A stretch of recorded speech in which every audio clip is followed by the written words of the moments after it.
दोस्तों नमस्कार। आप सभी का स्वागत है आपके अपने यूट्यूब चैनल मेंस एजुकेशन में।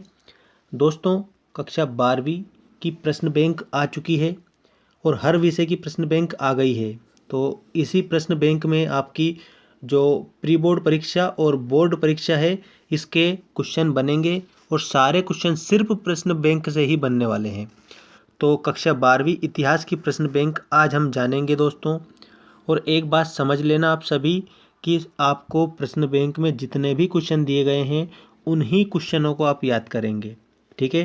क्योंकि ये जो प्रश्न बैंक है आप देख सकते हैं, समग्र शिक्षा अभियान सेकेंडरी एजुकेशन लोक शिक्षण संचालनालय मध्य प्रदेश, मतलब कि मध्य प्रदेश लोक शिक्षण संचालनालय द्वारा ये प्रश्न बैंक जारी करी गई है, जो आपकी वार्षिक परीक्षा के लिए भी है और प्री बोर्ड परीक्षा के लिए भी है। तो आपकी प्री बोर्ड परीक्षा 12 तारीख से स्टार्ट है, आप सभी जानते हैं अच्छी तरह से। तो आज हम देखेंगे प्रश्न बैंक और प्रश्न बैंक के सारे प्रश्न उत्तर आज के इस वीडियो में मैं आपको बताने वाला हूं दोस्तों। और एक बात ज़रूर ध्यान रखना कि इसमें जितने भी क्वेश्चन मैं बताऊं उन सभी क्वेश्चनों को आप याद कर लेना। इसके बाद में एक आंसर का वीडियो मैं डालूंगा, उस आंसर के वीडियो में, ठीक है, आपको इस प्रश्न बैंक के सभी प्रश्नों के उत्तर मिल जाएंगे। तब तक आप चैनल को सब्सक्राइब कर लेना और सब्सक्राइब करने के बाद में बेल आइकन ज़रूर दबाना ताकि आपको डेली की अपडेट मिलती रहे कक्षा 12वीं मध्य प्रदेश की, ठीक है। तो आइए स्टार्ट करते हैं। विषय हमारा है इतिहास, याद रखें, ईंट मनके तथा अस्थियां हड़प्पा सभ्यता। इस चैप्टर में से हम बात करते हैं। सबसे पहले रिक्त स्थानों की पूर्ति कीजिए। ये रिक्त स्थान आपको याद करने हैं, आपको ध्यान रखना है, पूरे के पूरे याद करने हैं दोस्तों और सारे बनेंगे आपके, ठीक है। देख सकते हैं, पहला, हड़प्पा टीले का उल्लेख सर्वप्रथम 1826 ईस्वी में किया गया। तो किसने किया था इस खालिस्तान में आपको बताना है। दूसरा देखिए, हड़प्पा वासियों की मोहरों में मुख्यतः जानवर के चित्र अंकित थे। कौन से जानवर के चित्र अंकित थे ये बताना है। इसके बाद में हड़प्पा सभ्यता में पत्थर की मोहरें बनाई जाती थी, तो खालिस्तान भरना है। मोहनजोदड़ो शब्द का अर्थ है, तो दोस्तों याद रखना, मोहनजोदड़ो शब्द का अर्थ है मृतकों का टीला। अगला है, सिंधु घाटी सभ्यता के निवासियों को धातु का ज्ञान नहीं था, इसमें खालिस्तान भरेंगे। भारतीय पुरातत्व का जनक किसे कहा जाता है, इसमें भी आपको कंप्लीट करना है। ये आपका याद रखना अध्याय 1 है, अध्याय 1 में सभी खालिस्तान आपको मिल जाएंगे। तो आपको यही खालिस्तान याद करना है आपकी वार्षिक परीक्षा और प्री बोर्ड परीक्षा के लिए। अब इसके बाद में देखिए, आप प्रश्नों के उत्तर कंप्लीट करना है। इन प्रश्नों के उत्तर आपको कंप्लीट करना है। देखिए, निम्नलिखित प्रश्नों के उत्तर एक शब्द या एक वाक्य में लिखना है। पहला प्रश्न है, सिंधु सभ्यता में गोदीबाड़ा मतलब कि बंदरगाह कहाँ से मिला। अगला है, सिंधु वासियों की प्रमुख देवी कौन थी। इसके बाद में नेक्स्ट क्वेश्चन देखिए, हड़प्पा सभ्यता का स्वरूप किस प्रकार का था। अगला प्रश्न है, हड़प्पा नामक पुरा स्थल की खोज किसने की थी और हड़प्पा सभ्यता किस युग की सभ्यता है, ठीक है। इसके बाद में लघु उत्तरी प्रश्न मतलब अति लघु उत्तरी प्रश्न है आपके, ये 2 नंबर वाले प्रश्न है, मतलब कि 2 अंक देने वाले प्रश्न है दोस्तों ये। पहला प्रश्न देखिए, बाढ़ से क्या अभिप्राय है, और दूसरा प्रश्न देखिए, हड़प्पा सभ्यता की खोज कब और किसने की थी। इसके बाद में फायांस क्या है, ये कहाँ मिलते हैं। अगला क्वेश्चन देखिए, उन 4 स्थलों के नाम बताइए जहाँ हड़प्पा संस्कृति उन्नत और परिपूर्ण थी। इसके बाद में 5वां प्रश्न है, हड़प्पा सभ्यता को सिंधु घाटी सभ्यता क्यों कहा जाता है, और छठा प्रश्न है, कनिंगम कौन था। तो दोस्तों एक बात समझना, ये जो प्रश्न बैंक उन्होंने जारी की है ना, ये प्रश्न बैंक इसलिए जारी की है क्योंकि जैसे सबसे पहले तो एक बात ये ध्यान रख लेना कि कोविड-19 की वजह से, इस कोरोना महामारी की वजह से आपको इतनी सुविधाएं मिल गई है, नहीं तो इतनी कोई भी सुविधाएं कभी भी नहीं मिली है, ये भी आपको याद रखना है। तो ये जब उन्होंने प्रश्न बैंक जारी कर दिए तो आपकी वार्षिक परीक्षा में से सिर्फ और सिर्फ प्रश्न बैंक से ही 100% क्वेश्चन आएंगे, ठीक है। देख लेना आप, 100 के 100% क्वेश्चन आंसर प्रश्न बैंक में से आएंगे। जब उन्होंने जारी किए, उन्होंने इतनी मेहनत की है, तो याद रख लेना आपको भी मेहनत करना है, याद कर लेना है इनके आंसरों को। चलिए देखते हैं दीर्घ उत्तरी प्रश्न। पहला, हड़प्पा सभ्यता की जल निकासी प्रणाली की कोई 4 विशेषताएं बताइए। अगला है, हड़प्पा के समाधानों की मुख्य विशेषताएं क्या है। अवतल चक्कियों का उपयोग था, ये समझाना है क्या उपयोग था। चौथा क्वेश्चन देखिए, सिंधु सभ्यता की नगर योजना पर प्रकाश डालना है। और 5वां क्वेश्चन है, पुरातत्वविद किस प्रकार अतीत का पुनर्निर्माण करते हैं और सिंधु सभ्यता के संदर्भ में समझाना है आपको ये। इसके बाद छठा क्वेश्चन देखिए, हड़प्पा सभ्यता में मनके बनाने के लिए प्रयुक्त पदार्थों की सूची बनाइए, कोई भी एक प्रकार का मनका बनाने की प्रक्रिया का वर्णन करना है। इसके बाद में 7वां देखिए, हड़प्पा सभ्यता के विनाश के कारण बताना है। हड़प्पा सभ्यता के जो विनाश के कारण है वो भी आपको बताना है। अब ये तो इकाई मतलब कि आपका पार्ट 1 कंप्लीट हो गया। और इसके बाद में देखिए विषय मतलब कि अध्याय 2 है राजा किसान नगर, आरंभिक राज्य और अर्थव्यवस्थाएं, लगभग 600 ईस्वी पूर्व से 600 ईस्वी तक। ठीक है, अब बहुविकल्पी प्रश्न देखते हैं हम। सबसे पहला प्रश्न है, 6ठी शताब्दी में सर्वाधिक शक्तिशाली जनपद बताना है। गांधार, मगध, वज्जी या फिर पांचाल। अब इनके जो आंसर है ना दोस्तों, इनके आंसर भी मैं आपको सभी के आंसर बता दूंगा, लेकिन एक बात समझ लेना आप। सबसे पहले मैं आपको प्रश्न इसलिए बता रहा हूँ क्योंकि पूरे प्रश्न आप अच्छे से लिख लेंगे और इनके बाद में आंसर कर लेना। ठीक है, क्योंकि आंसर का मैं अलग पूरा वीडियो बनाऊंगा ना, इसलिए पहले क्वेश्चन देख लेते हैं फिर आंसर बना दूंगा। ठीक है, तो चलिए देखते हैं। 510 ईसा में सती प्रथा के साक्ष्य वाला प्रथम अभिलेख कहाँ पर मिला था? एरण, गुर्जरा, मस्की या फिर जूनागढ़। ठीक है, अगला क्वेश्चन आपका, 6ठी शताब्दी में भारत कितने महाजनपदों में बटा हुआ था? तो भारत में कितने महाजनपद थे? तो याद रखना ये तो 16 महाजनपद थे। अगला देखिए, प्रयाग प्रशस्ति की जो रचना है वो किसने की? कालिदास, बाणभट्ट, हरिसेन या फिर पतंजलि।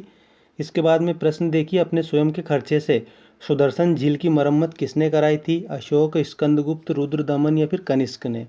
अर्थशास्त्र के लेखक कौन है? वाल्मीकि, मनु, कौटिल्य या फिर वेदव्यास। तो जो कौटिल्य है अर्थशास्त्र के लेखक है, लेकिन समझना अगले क्वेश्चन अब देखते हैं। अब देखेंगे अगले क्वेश्चन में सही जोड़ी बनाइए।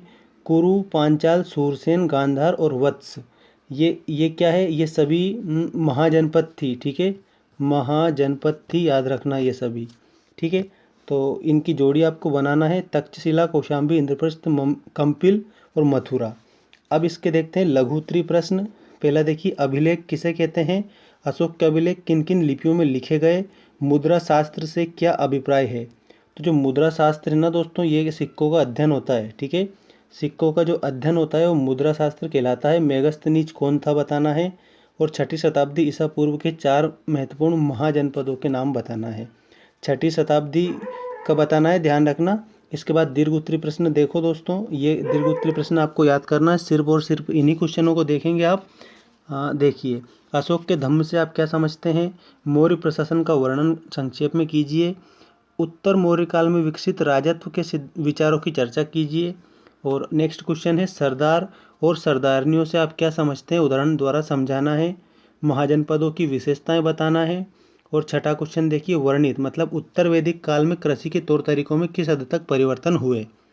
अब इसके बाद में अगला चैप्टर हम देखते हैं। आज इसमें पूरे बता दूंगा मैं, मतलब कि पूरी प्रश्न बैंक इतिहास की कंप्लीट हो जाएगी। पूरे लास्ट तक वीडियो देखना आप, अगर कंप्लीट देखना पूरी की पूरी कंप्लीट हो जाएगी। और इसके बाद में नेक्स्ट वीडियो में आंसर कंप्लीट हो जाएंगे। ठीक है, तो समझ कर करना आप अच्छे से। देखिए, बंधुत्व जाति तथा वर्ग आरंभिक समाज लगभग 600 ईस्वी पूर्व से तो 600 ईस्वी तक। इसमें रिक्त स्थान ये आएंगे, देख सकते हो आप सारे। ये पहला देखिए, महाभारत की रचना किसने की? तो वाल्मीकि जी ने की थी, समझ लेना।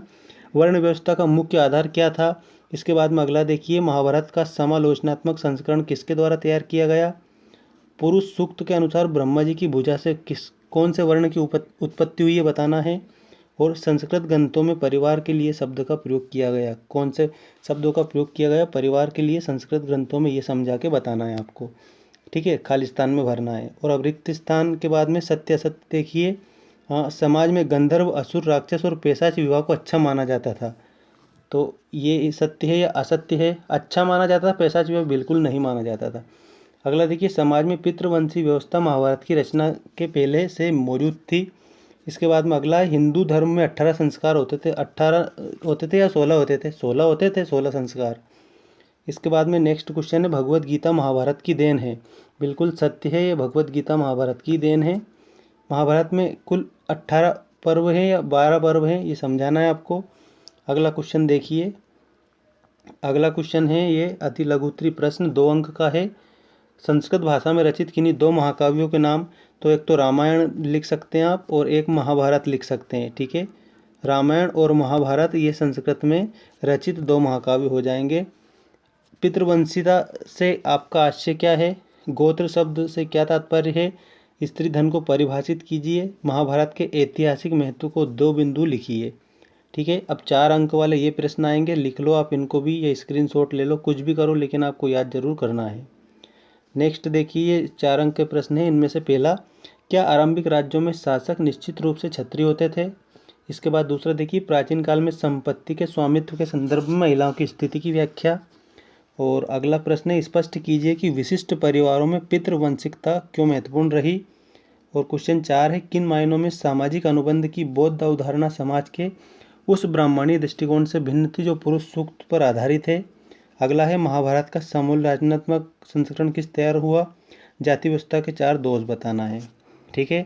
अब इनके बाद में अगला चैप्टर देखिए, इस प्रकार है आपका विचार, विश्वास और इमारतें। ठीक है। सांस्कृतिक विकास, बहुविकल्पी प्रश्न देखते हैं। पहला है, हीनयान एवं महायान संप्रदाय किस धर्म से संबंधित है? हीनयान और महायान, जैन, बौद्ध, हिंदू या फिर सिख। ठीक है, तो ये बताना है आपको। अगला है, त्रिपिटक साहित्य संबंधित है, जैन, बौद्ध, शैव या फिर वैष्णव, ये बताना है आपको। ऑब्जेक्टिव टाइप क्वेश्चन है, 4 पार्ट के देख लेना, मिल जाएंगे सारे, या फिर आंसर में बना के बता दूंगा, कमेंट करके बता देना। वैष्णववाद में भगवान विष्णु के कितने अवतारों की कल्पना की गई है? महात्मा बुद्ध का महापरिनिर्वाण हुआ था। वीर शैव आंदोलन के जनक कौन थे? और थेरी गाथा नामक बौद्ध ग्रंथ किसका हिस्सा है? तो ये आपके पार्ट 4 के ऑब्जेक्टिव हैं, ध्यान रखना। इसके बाद में ऑब्जेक्टिव के बाद में जो पार्ट 4 के ऑब्जेक्टिव हैं, इनका आप एक स्क्रीनशॉट ले लो। ठीक है, ये सारा आप एक स्क्रीनशॉट ले लेना अच्छे से और इन्हीं को याद करना। अगला देखिए, लघु उत्तरीय प्रश्न। ये पार्ट 4 में से ये 3 अंक के जो ये प्रश्न हैं, ये आपको याद करने हैं। पहला देखिए, यज्ञों की परंपरा पर प्रकाश डालना है। महावीर स्वामी के संदेश को समझाना है। बौद्ध धर्म की 3 शिक्षाएं बताना है। जैन धर्म की 3 शिक्षाएं बताना है। जैन धर्म और बौद्ध धर्म की समानताएं बताना है। क्या बताना है? समानताएं भी बताना है, जैन धर्म की और बौद्ध धर्म की। अब लघु उत्तरीय प्रश्न के बाद में निबंधात्मक ये प्रश्न हल करने हैं आपको। ठीक है, निबंधात्मक प्रश्न ये हैं आपके, क्या कारण था कि बौद्ध धर्म भारत की सीमाओं को पार कर विदेशों तक पहुंच गया, जबकि जैन धर्म भारत तक ही सीमित रहा? अगला है, पौराणिक हिंदू धर्म के उदय में को स्पष्ट करना है। और सांची के स्तूप के संरक्षण में भोपाल की बेगमों की भूमिका बताना है। स्तूप क्या है, ये क्यों बनाए जाते हैं? क्या उपनिषदों के दार्शनिकों के विचार नीतवादियों और भौतिकवादियों से भिन्न थे? अपने जवाब में पक्ष में तर्क देना है। तो ये निबंधात्मक प्रश्न के बाद में हम बात करेंगे पार्ट 6 की। पार्ट 6 से यही प्रश्न आएंगे, आपकी प्री बोर्ड में भी देख लेना या फिर वार्षिक परीक्षा में देख लेना, सारे के सारे प्रश्न बैंक में से ही आएंगे। ठीक है, देखिए, भक्ति सूफी परंपरा है, धार्मिक विश्वासों में बदलाव और श्रद्धा ग्रंथ, लगभग 8वीं से 18वीं शताब्दी तक। सही जोड़ी ये याद कर लेंगे आप सभी अच्छे से इस जोड़ी को।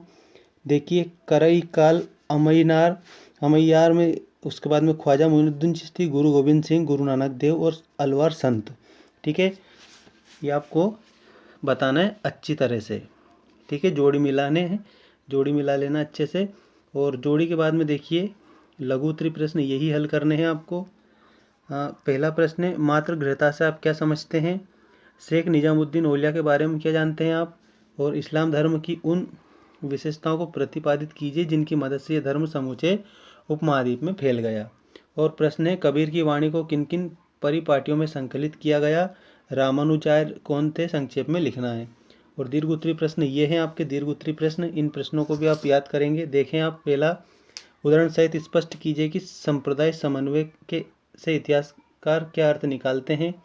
और बेशरिया और बाशरिया सूफी परंपरा के एक रूपता और अंतर बताना है इसमें। इसके बाद में ये क्वेश्चन है, चिश्ती सिलसिला के विषय में संक्षिप्त में बताइए। लिंगायत संप्रदाय के बारे में आप क्या जानते हैं? महायान लघु परंपरा में अंतर स्पष्ट कीजिए। अब इन दीर्घ उत्तरीय प्रश्न उत्तरों के बाद में ये निबंधात्मक प्रश्न हल करना है आपको। ठीक है, स्क्रीनशॉट लेते जाना आप सारे क्वेश्चन के। अगला देखिए, 5 अंक का है दोस्तों, ये तो 4 अंक का था और ये कितने अंक का है? ये 5 नंबर का है। निबंधात्मक प्रश्न, अलवार नेनार और वीर शैवों ने किस प्रकार जाति प्रथा की आलोचना की? भक्ति आंदोलन की प्रमुख विशेषता बताना है। कबीर के जीवन एवं मुख्य उपदेशों को समझाना है। भक्ति आंदोलन के मुख्य सामाजिक प्रभाव बताना है। बाबा गुरु नानक के मुख्य उपदेशों का वर्णन करना है। और इन उपदेशों का किस तरह संप्रेषण हुआ ये भी बताना है। अगला देखिए, क्यों और किस तरह नैनार और सूफी संतों ने अपने संबंध बनाने का प्रयास किया, ये आपको समझाना है। ये निबंधात्मक प्रश्न कंप्लीट होते हैं। इसके बाद में पाठ 7 देखिए, इसमें एक साम्राज्य की राजधानी विजयनगर, 14वीं सदी से 16वीं सदी तक, पूरी आप ही के जो सिलेबस है उसी में से बता रहा हूँ, कोई अलग से नहीं बता रहा हूँ। और ये जो है ये प्रश्न बैंक जारी की है, ठीक है, मध्य प्रदेश बोर्ड के द्वारा जारी की है और इसी में से प्रश्न आएंगे। चलिए बहुविकल्प प्रश्न देखते हैं। विजयनगर साम्राज्य की स्थापना किसने की? नरसिंह सालुक, वीर सिंह, कृष्णदेव या फिर हरिहर बुक्का ने?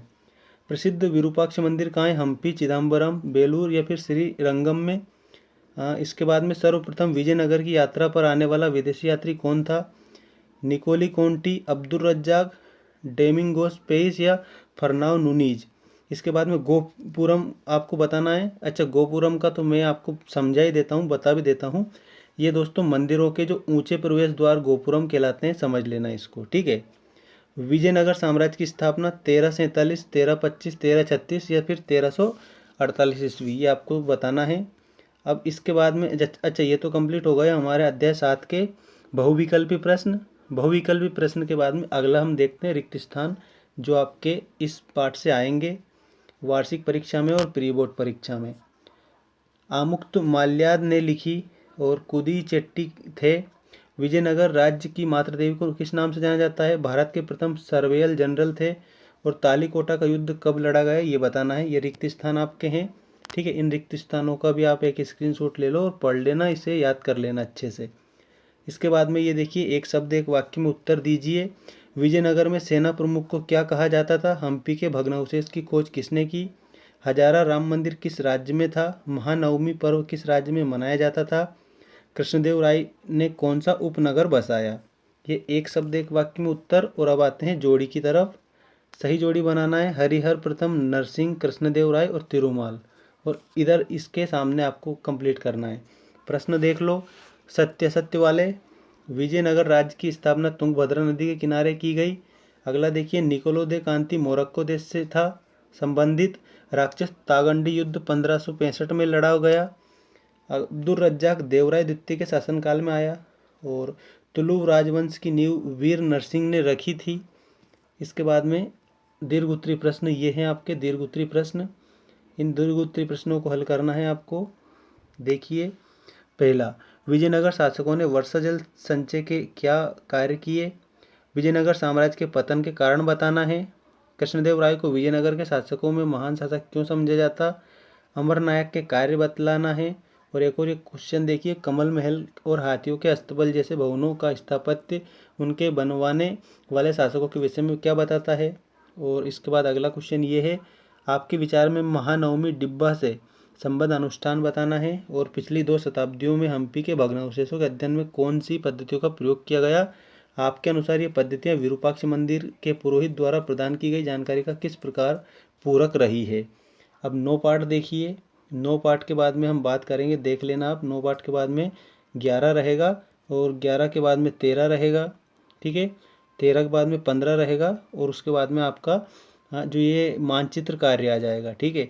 तो 11 देखते हैं, उसके बाद में हम पूरी बात करते हैं अच्छे से, ठीक है। अच्छे से आप हल करेंगे। देखिए, आप पहला सही जोड़ी बनाना है। ये विद्रोही राज वाला है, 1857 आंदोलन और उसके व्याख्यान। रानी लक्ष्मीबाई, बहादुर शाह जफर, नाना साहब, कुंवर सिंह और बेगम हजरत महल, ठीक है। रानी लक्ष्मीबाई तो झांसी की रानी थी, याद रख लेना, ठीक है। और बाकी आप सभी कंप्लीट करना। इसके बाद में नेक्स्ट है आपके जोड़ी के बाद में देखिए, निम्नलिखित सत्य असत्य बताना है। ये आपके सत्य असत्य, सहायक संधि व्यवस्था लॉर्ड वेलेजली द्वारा लागू की गई थी। वास्को डी गामा सन 1998 में भारत पहुंचा था। 1857 के विद्रोह के समय भारत का गवर्नर जनरल लॉर्ड कैनिंग था। 1857 ईस्वी स्वतंत्रता संग्राम का प्रतीक कमल व रोटी था, ठीक है, ये बिल्कुल सही है।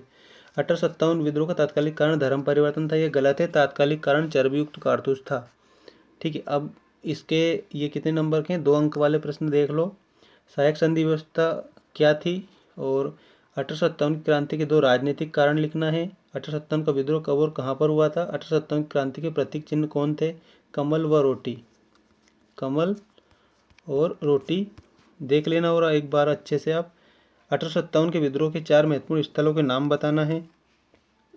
अब देखिए दीर्घ-उत्तरीय प्रश्न। 1857 का विद्रोह भारत का प्रथम स्वतंत्र संग्राम था, सिद्ध करना है। और 1857 की क्रांति के सैनिक कारण लिखना है। विद्रोहियों के बीच एकता स्थापित करने के लिए क्या तरीके अपनाए गए, अंग्रेजों ने विद्रोह को कुचलने के लिए क्या कदम उठाए, और उन साक्ष्यों के बारे में चर्चा कीजिए जिनसे पता चलता है कि विद्रोही योजनाबद्ध और समन्वित ढंग से काम कर रहे थे। इसके बाद में अब देखेंगे हम 13 पाठ।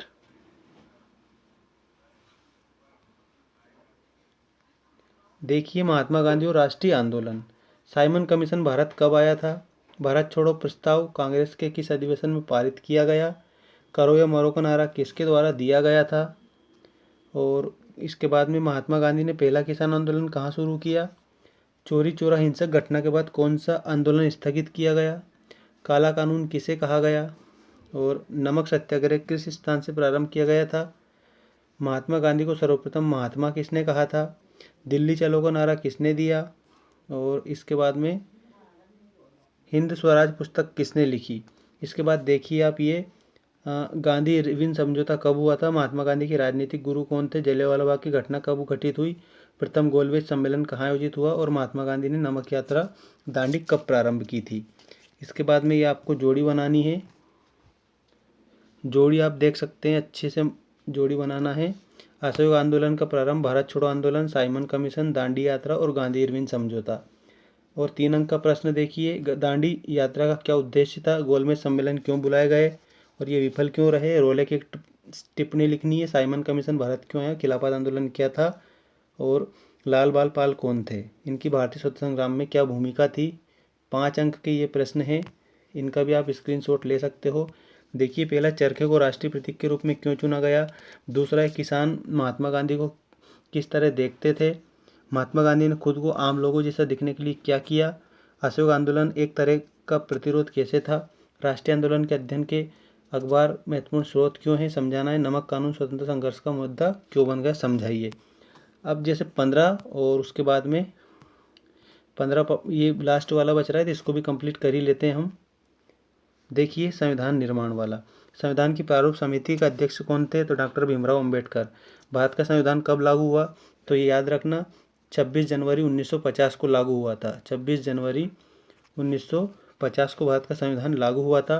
संविधान की उद्देश्य समिति का अध्यक्ष बताना है, संविधान की प्रारूप समिति के अध्यक्ष आपको बताना है, और भारत का लौह पुरुष सरदार वल्लभ भाई पटेल को कहा जाता है। ठीक है, इसके बाद में एक शब्द एक वाक्य में उत्तर दीजिए। देख सकते हैं आप, भारतीय संविधान सभा के अध्यक्ष कौन थे, संविधान सभा में सदस्यों की संख्या कितनी थी। इसके बाद में अगला है, संविधान सभा में हिंदी का समर्थन किसने किया। संविधान सभा में आदिवासियों के कल्याण के लिए किसने आवाज़ उठाई थी। और अंग्रेज तो चले गए मगर जाते जाते सरहद के बीज बो गए, ये कथन किसका है। संविधान सभा के निर्माण में कितना समय लगा। ठीक है, मतलब पूरा संविधान के निर्माण में कितना समय लगा था ये बताना है। और इसके बाद में राजभाषा के रूप में चुनी गई हिंदी भाषा की लिपि कौन सी थी, तो लिपि देवनागरी। ठीक है, देवनागरी लिपि है। संस्कृत की भी देवनागरी है। संविधान सभा का गठन किस योजना के अंतर्गत किया गया। संविधान सभा उद्देश्य प्रस्ताव किसने प्रस्तुत किया, और संविधान सभा के अस्थायी अध्यक्ष कौन थे, तो सच्चिदानंद सिन्हा। ठीक है, अब प्रश्न देख लो। इसके बाद में नक्शा आपको मैं अगले वीडियो में बनाकर बता दूंगा। महात्मा गांधी संविधान सभा के सदस्य थे। अगला है, संविधान सभा का गठन माउंटबेटन योजना के अंतर्गत किया गया। भारत का संविधान 26 नवंबर 1949 को लागू किया गया था। स्वतंत्रता प्राप्ति के समय भारत में 562 देशी रियासतें थी। संविधान सभा की पहली बैठक 9 दिसंबर 1946 को हुई। इसमें आपको सत्य असत्य बताना है। और अब देखिए इसमें लघु उत्तरीय प्रश्न 2 नंबर वाले। संविधान सभा के किन्हीं 4 सदस्यों के नाम बताना है। किसके नेतृत्व में कब और अंतरिम सरकार का गठन किया गया। इसके बाद में संविधान सभा की प्रथम बैठक कब और किसकी अध्यक्षता में हुई। संविधान सभा में उद्देश्य प्रस्ताव कब और किसके द्वारा प्रस्तुत किया गया। और संविधान की प्रारूप समिति का गठन कब किया गया, इसके अध्यक्ष कौन थे।